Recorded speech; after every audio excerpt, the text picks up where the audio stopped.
Hello students, आज हम पढ़ेंगे क्षेत्र और साम्राज्य। चौल अध्ययन 2 में, तुगलक अध्ययन 3 में और मुगल अध्ययन 4 में। जैसे बड़े बड़े राज्यों के अंतर्गत कई सारे क्षेत्र आ जाते थे। मतलब कि चौल, मुगलक और तुगलक और मुगल, ये चैप्टर 2 में दिया है, चैप्टर 3 में और ये चैप्टर 4 में। इन जैसे बड़े बड़े राज्यों के बारे में कई सारे क्षेत्र आ जाते हैं। दिल्ली के सुल्तान गयासुद्दीन बलबन 1266 से 1287 के प्रशंसा में एक संस्कृति प्रशस्ति के उदाहरण के लिए अध्ययन 2 देखिए। मतलब इनके बारे में आपको 2, 3 और 4 चैप्टर में दिया हुआ है, बिल्कुल पूरा एक्सप्लेन करके। इसमें आपको सिर्फ शॉर्ट में इनका नाम बता रहे हैं। मैं उसे एक विशाल साम्राज्य का शासक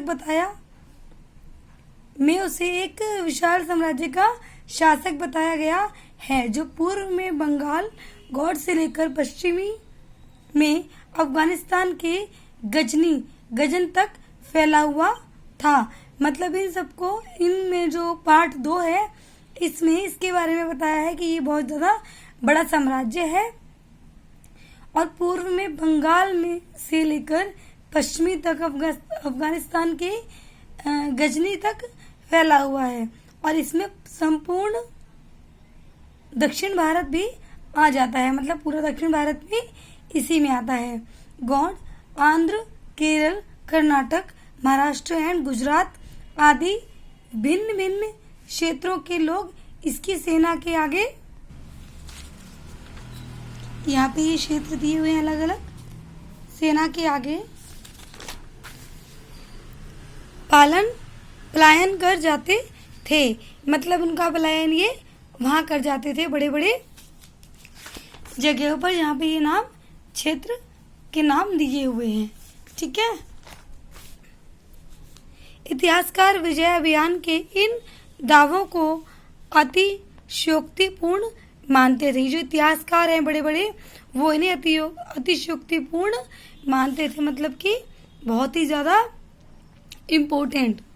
ठीक है। साथ ही वे यह समझते थे कि कोशिश में भी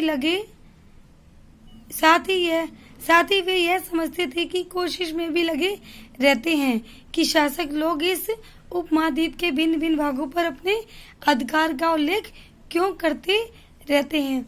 मतलब कि ये इन्हें बहुत ज्यादा अतिशयोक्ति, मतलब बहुत ज्यादा आगे और बहुत पावरफुल मानते थे। और उसमें ये भी कोशिश करते थे वो समझने की कि ये जो है भिन्न भिन्न अलग अलग भागों में अपना अधिकार उल्लेख कर रहे हैं। सन 700 तक कई क्षेत्रों के अपने अपने भौगोलिक आयाम तय हो चुके थे और उनकी अपनी भाषा, सांस्कृतिक विशेषताएं स्पष्ट हो गई थी। मतलब 700 तक जो क्षेत्र हैं, इनमें अपने अपने भौगोलिक आयाम शुरू हो गए थे, भाषा, संस्कृति, सब अलग अलग विशेषताएं स्पष्ट होने लगी थी। अध्ययन 9 में आपको इनके बारे में अधिक जानकारी मिलेगी। मतलब चैप्टर 9 में आप जाएंगे तो इसके बारे में और भी ज्यादा आपको पढ़ाया जाएगा। ये क्षेत्र विशेष शासक राजवंशों से भी जुड़ गए थे। ये जो क्षेत्र है, ये जो है विशेष राजवंश, जो राजा के वंश थे, राजा के जो पुत्र थे, उनसे भी जुड़ गए थे। इन राज्यों के बीच काफी टकराहटें चलती रहती थी। कभी कभी चोल, खलजी, तुगलक और मुगल जैसे राजवंश उनके क्षेत्रों में फैला एक विशाल साम्राज्य भी खड़ा कर लेते थे। मतलब इन बड़े बड़े राजवंशों में को लेकर आपस में इनमें झटपट थोड़ी सी चलती रहती थी। ठीक है। सभी साम्राज्य अपना समान रूप से स्थिर या सफल नहीं हो पाते थे।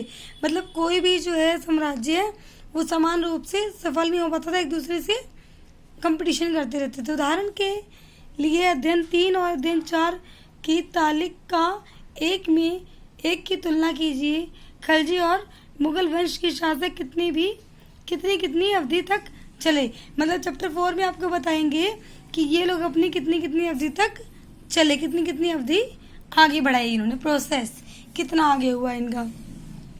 18वीं सदी में तुगलक वंश पतन के ढलान पर था। 18वीं सदी में जो मुगल वंश जो है वो पतन के ढलान पर था, मतलब कि अपना ऊंचाई पर था।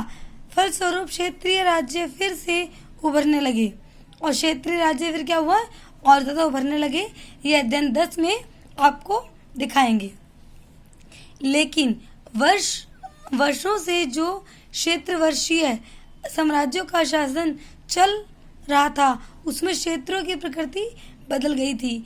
उन पर कई छोटे बड़े राज्यों का शासन चलता रहता था, और उन राज्यों की बहुत सी बातें उस उपमहाद्वीपों के अधिकतर भाग पर फैले। इन क्षेत्रों की विरासत में मिली थी। मतलब कि इनमें जो के बड़े बड़े छोटे बड़े जो राज्य हैं, इनमें ये सब चलता रहता था, और उनकी बहुत सी बातें जो है उपमहाद्वीप के जो अधिकतर भाग हैं उनमें फैली रहती थी। मतलब उन्हें विरासत में मिली थी एक तरीके की, उन्हें पीढ़ी दर पीढ़ी ये चीज़ें सहनी ही पड़ती थी, क्योंकि ये चीज़ें होती रहती थी। इन तथ्य का पता हमें उन कई परंपराओं से लगता है जो इन क्षेत्रों में उभरी थी, जो इन क्षेत्रों में उभर गई है, उनसे हमें इनका पता लगता है। इन परंपराओं में कुछ एक दूसरे से भिन्न और कुछ एक समान हैं।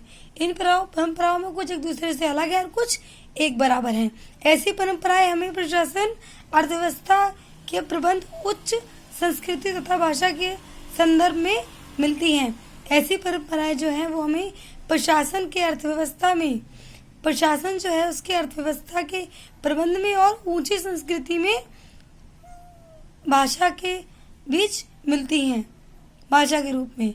सन 700 से लेकर 1750 के बीच के 1000 वर्षों में इन विभिन्न क्षेत्रों की प्रकृति एक दूसरे से कटकर अलग अलग नहीं पनपी थी। हालांकि इनके चरित्र की अपनी विशेषताएं बनी रहती थी, मगर समन्वय की सर्वक्षेत्रीय ताकतों का प्रभाव भी उन पर पड़ा था।